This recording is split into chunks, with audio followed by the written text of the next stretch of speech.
오늘 본문의 내용은 불의한 재판장과 억울한 일을 당해가지고 재판장을 찾아다니는 한 가부에 대한 말씀을 우리에게 소개해주고 있습니다.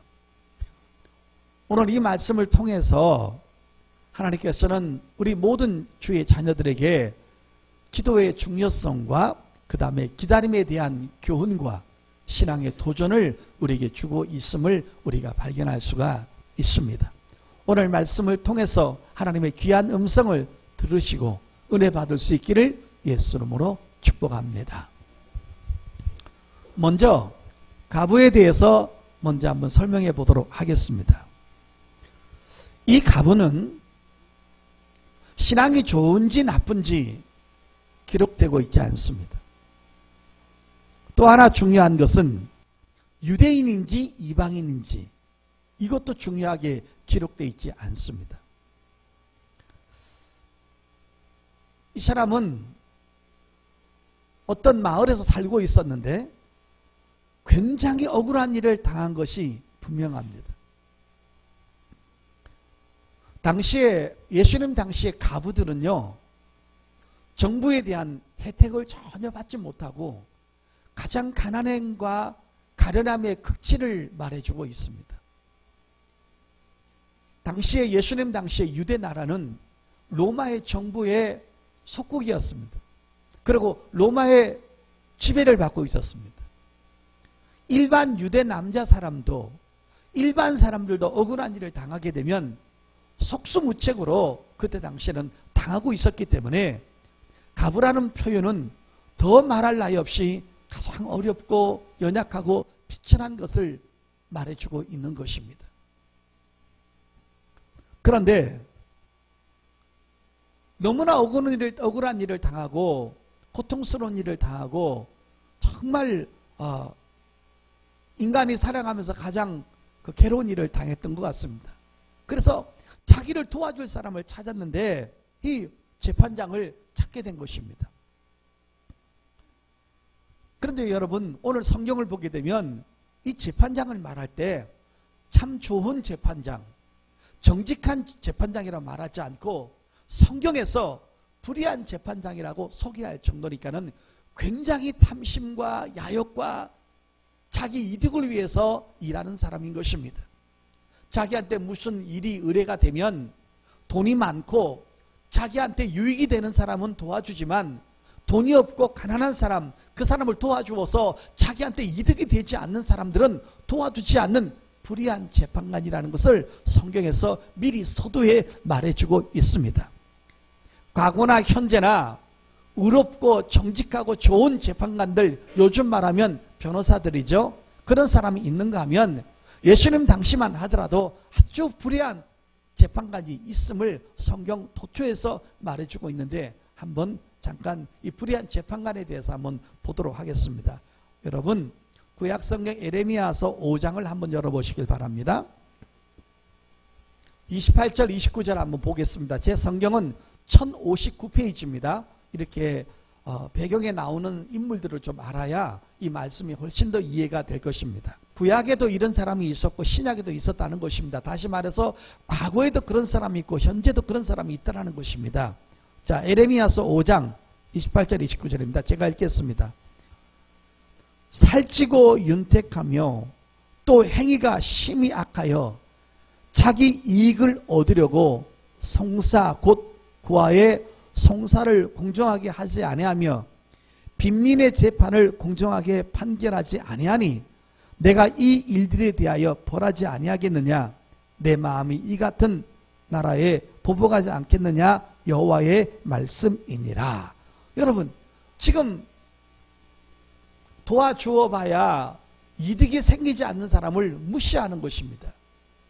여러분, 과거에도 가난한 사람이 있고 현재도 가난한 사람이 있습니다. 그런데 이 재판장들이 일을 하는데 자기한테 수익료를 많이 내고 자기한테 도움이 되는 사람한테는 도와주지만 아무리 도와줘봐야 자기한테 이익이 돌아오지 않는 사람은 무시하고 깔보는 시대인 것입니다. 구약 때 몇천 년 전에도 이런 일이 있었고 예수님 당시에 2000년 전에도 이런 일이 있었고 지금도 그런 일이 있었다는 것입니다. 또 여러분, 성경 한 번만 더 찾겠습니다. 욥기서 22장 9절을 보겠습니다. 너는 가부를 빈손으로 돌려보내며 고아의 팔을 꺾는구나. 여러분 줘보겠습니다. 여기서 지금 가부라는 말이 나왔습니다. 이 가부라는 말은 정말 연약의 극치인 것입니다. 아무 힘이 없는 것입니다. 국가적으로 보호제도를 받지 못했기 때문에 하루하루의 돈을 벌어가지고 겨우 끼니를 이끌어가는 그런 사람이 어려운 일을 당하게 되면 다 무시를 해버리고 그 사람을 찾아와봐야 수수료를 주지 않으니까는 전부 다 해답을 주지 아니하고 빈손으로 돌려보낸다는 표현을 오늘 본문에서 하고 있는 것입니다. 예수님 당시에도 이런 가난한 사람들이 많이 있었고 억울한 일을 당해도 속수무책으로 당해야 될 사람들이 많이 있었습니다. 그런 사람이 재판장을 찾아와 봐야 늘 아랫사람을 통해서 출타했다 그러고 없다 그러라 그러고 멀리 갔다 그러라 그러고 언제 오냐 그러면 모른다 그러고 늘 여러분 빈손으로 돌려보내는 것입니다. 오늘 이 가부가 말하기를 자기에 대한 원수라고 했습니다.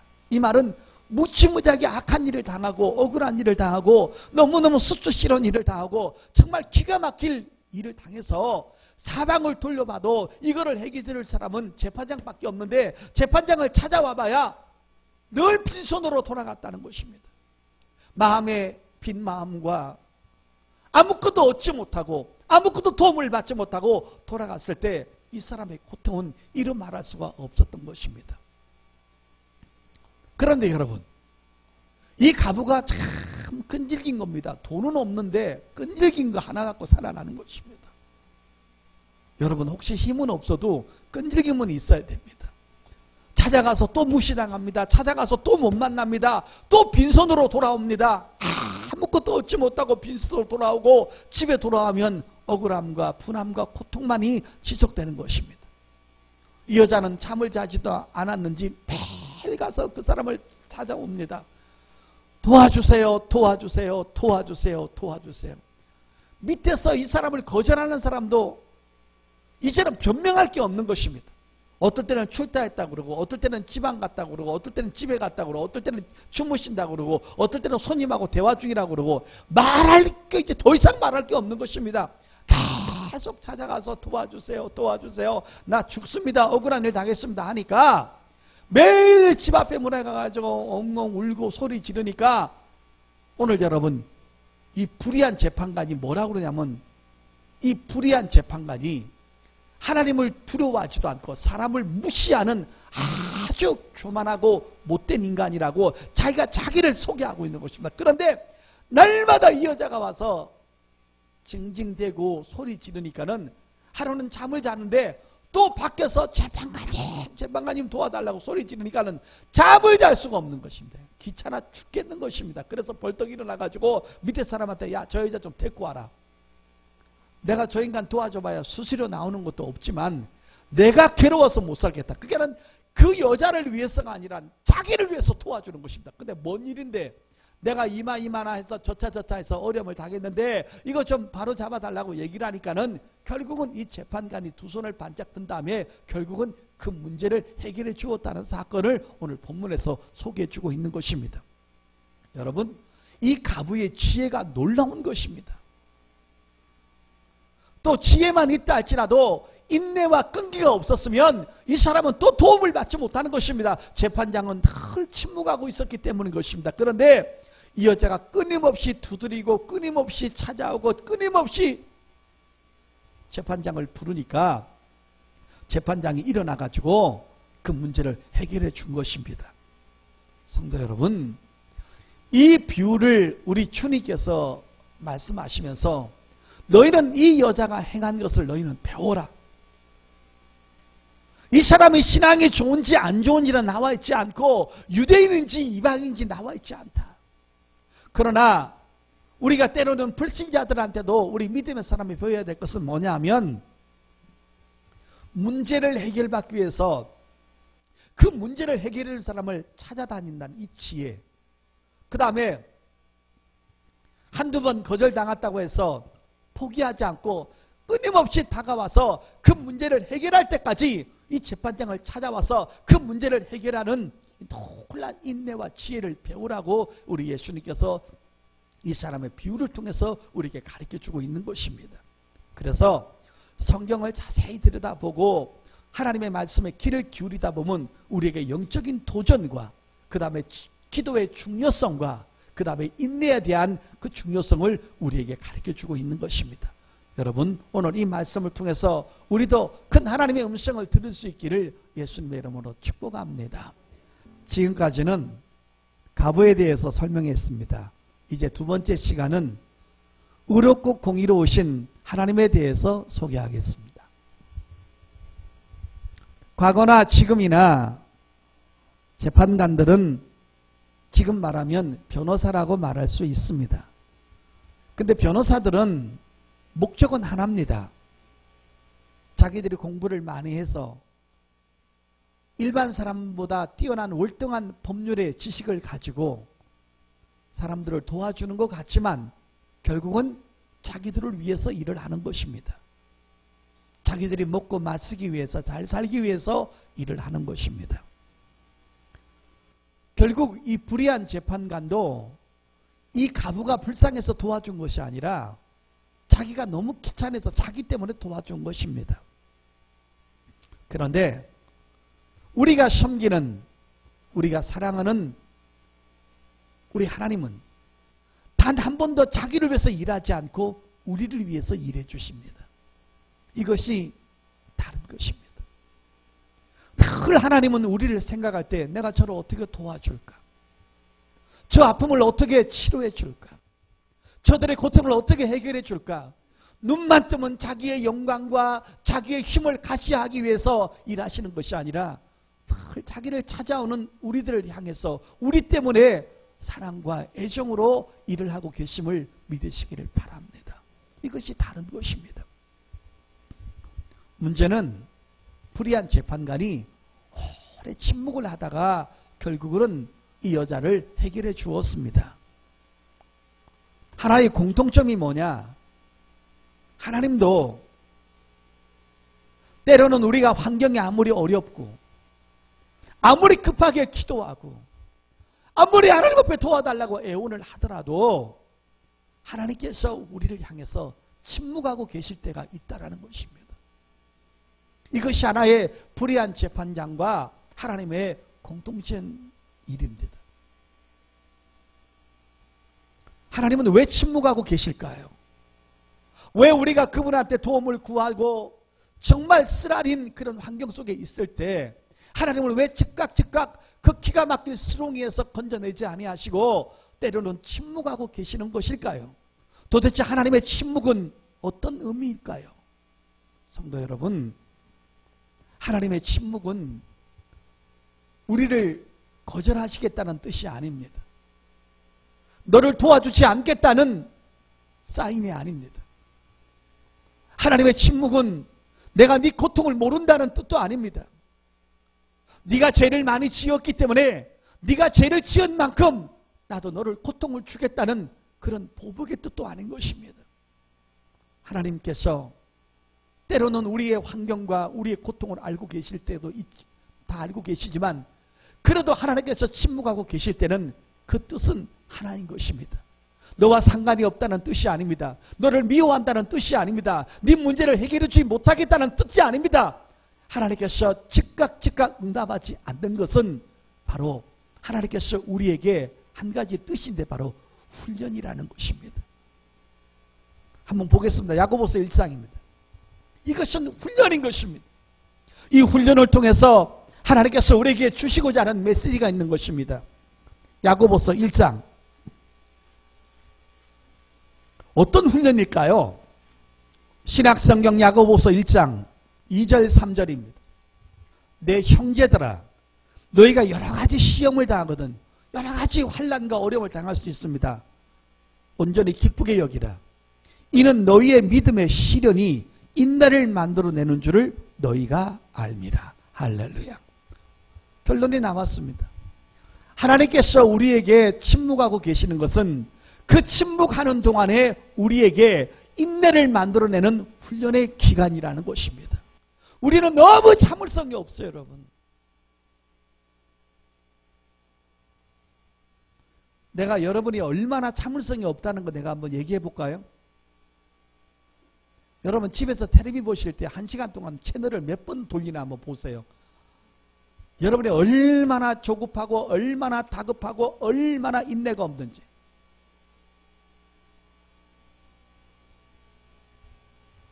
내가 이걸 꼭 흉을 하나 봐야 돼요. 우리 박 목사는 집에서 텔레비 볼 때요, 연속곡을 2분을 보는 게 없어요. 계속 돌려대는 거예요. 그래서 나하고 맨날 싸우는 거예요. 좀 보려고 그러면 또 틀어버리고, 보려고 그러면 틀어버리고. 어떻게 저렇게 조급한지 살 수가 없어요. 그래도 하나님이 짝지어 주신 거라 할 수 없이 제가 사는 거지, 이건 살 수가 없는 것입니다. 여러분 남자들도 얼마나 인내가 없는지 아세요? 조급한지. 여자가 벌써 반찬 2끼만 계속 내줘도 그거 못 먹습니다. 딴 거 해달라고. 그만큼 사람들이 인내가 없고 조급한 것입니다. 죄짓고 타락하고 하나님 마음 아프게 하는 데는요, 막 속전속결로 하면서 하나님 앞에 기도하는 것은 너무너무 못 참는 것입니다. 하나님 앞에 기도할 때요, 막 어떤 인간들은 폭력으로 주세요. 내일까지 안 주시면 신앙생활 때려쳐버립니다. 하나님 앞에 완전 싸움 돌겨가는 것입니다.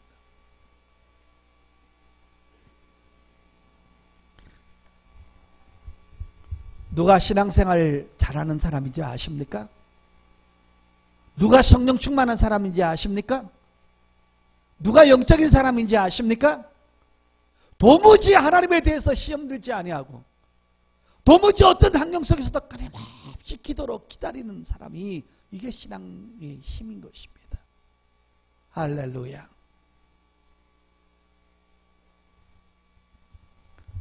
하나님은요,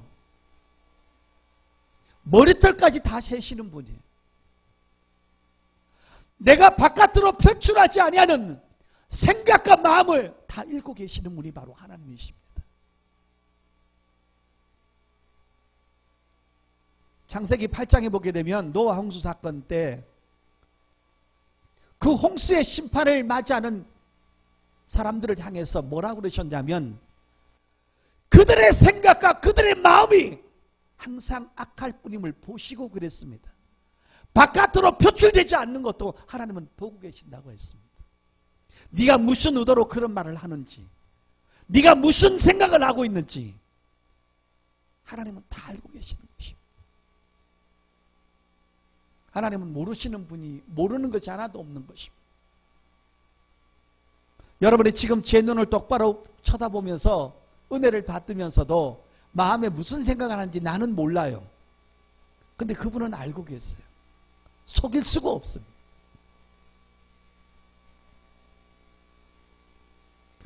이스라엘 백성들이 애굽에서 430년 동안 고통당하고 있었을 때 출애굽기 3장에 뭐라고 기록되어 있냐면, 그들의 부르짖음을 듣고 그들이 간역자로 말미암아 고통당한 것을 내가 알고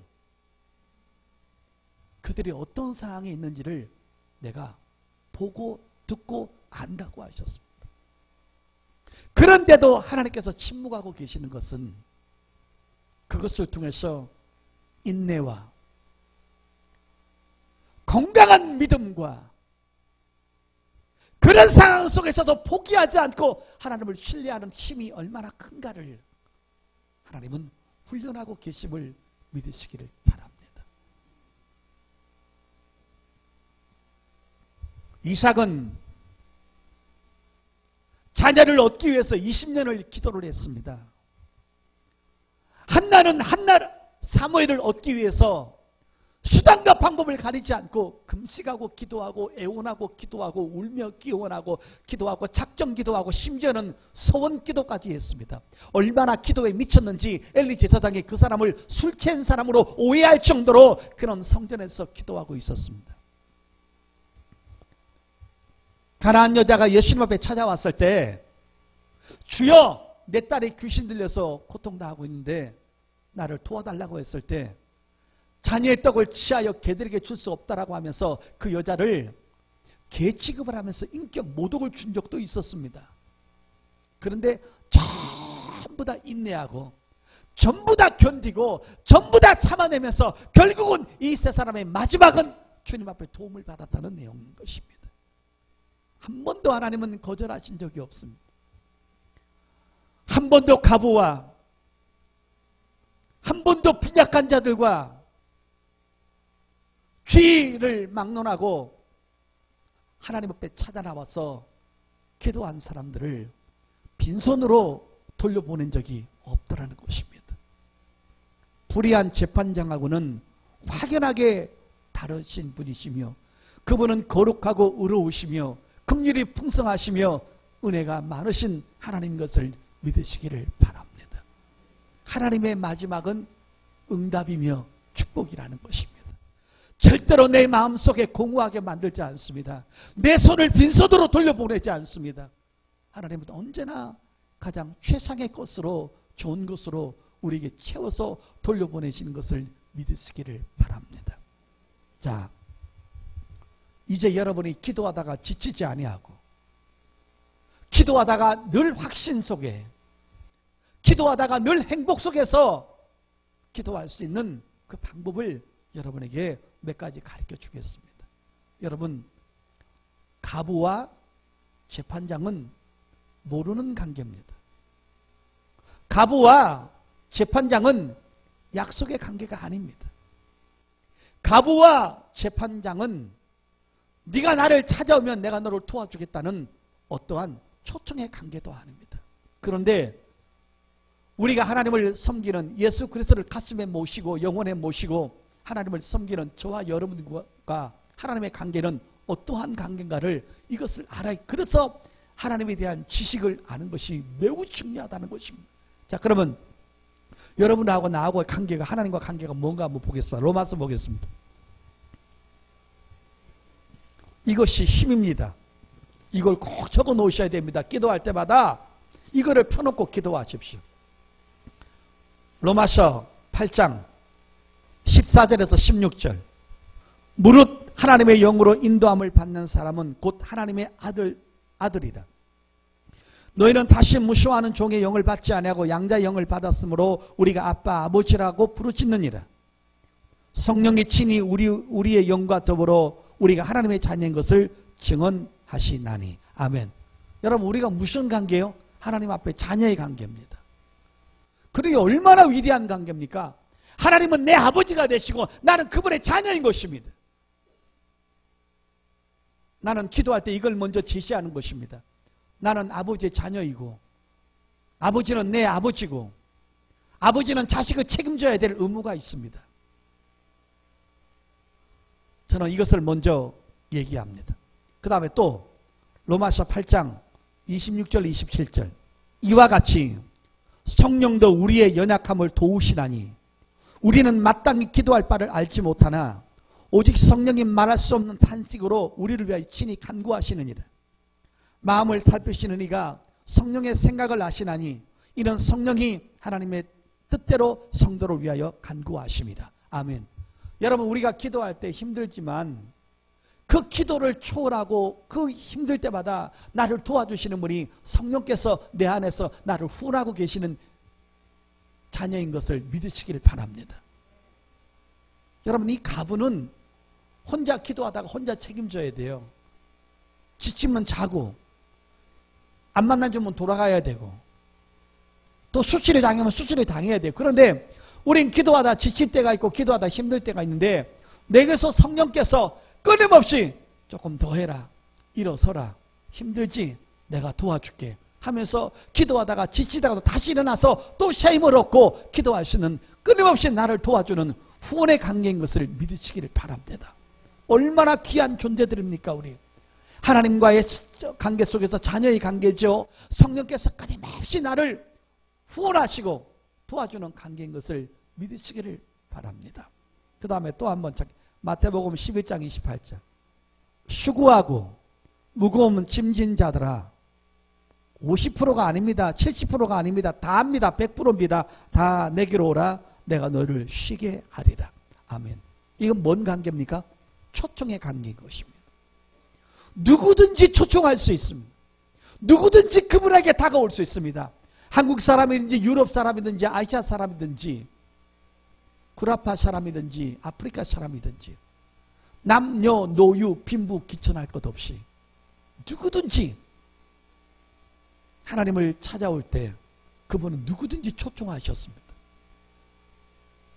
하나님은 자기 이익을 위해서 일하시는 분이 아니라 나를 위해서 일하시는 분이기 때문에 누구든지 오기만 하면 하나님은 도와주시고 축복하시고 다 내게로 오라. 누구든지 오라는 것입니다. 여기서 다라는 말은 어떤 사람인지 상관없다는 것입니다.